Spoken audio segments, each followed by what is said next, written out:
guys, I'm Seb, this is Tori of No Nonsense Coaching, and today we're going to answer the age-old question of weights versus cardio.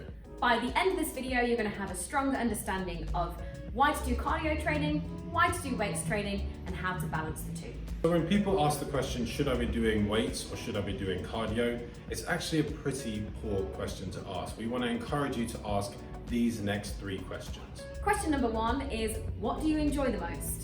The key factor behind any successful training program is consistency and adherence. And that only really comes when you enjoy what you're doing. A classic example of this is CrossFit.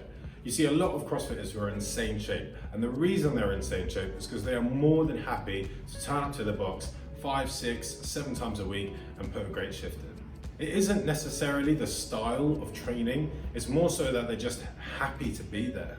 An important note to make is people often pigeonhole cardio training as just going for a long run, for example, and weight training as just lifting heavy weights, when actually in these days there's a massive overlap and hybrid between the two.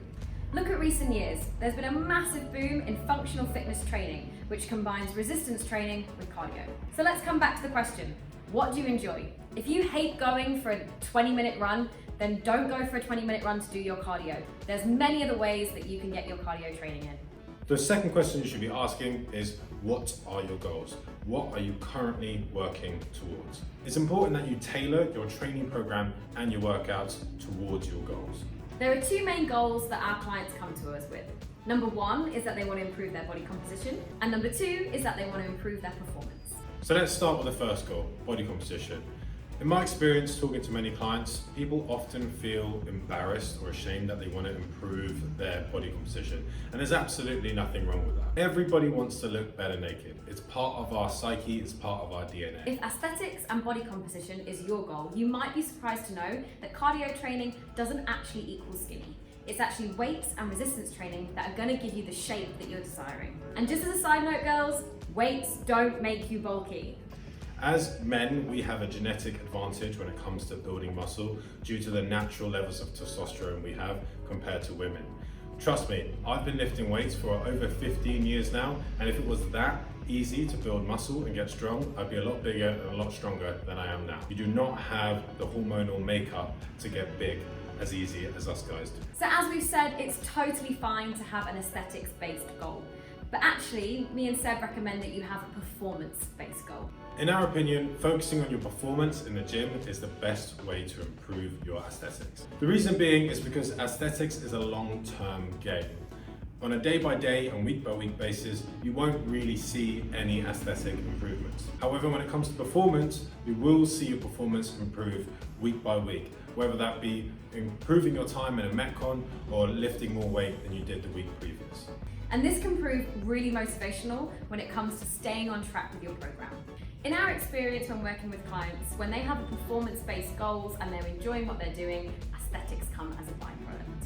And the third question that we ask is, how much time do you have to commit to your training? This is because the time available that you have dictates your programming. The program of someone who can train 5-6 days a week will look very different to the program of someone who can only fit 3 lots of 45 minutes a week.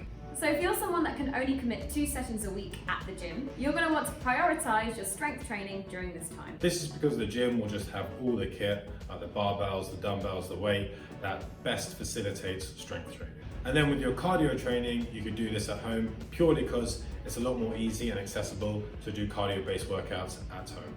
We actually did a whole video on this, so if this is something you want to learn more about, then check out our video on how to schedule home and gym-based workouts. So at the end of this video, you might be thinking, I don't actually know whether I should be doing cardio or weight-based training. So the answer to how much cardio training or strength training you should be doing lies in the answers to the 3 questions that we proposed in this video. If you're really lost with your own training and with your own programming and want to build strength and confidence both in and out the gym, then feel free to click the link below and apply for a free transformation session. So as always, if you enjoyed the video, make sure you hit that like button and subscribe. And if you have any questions, comment them below.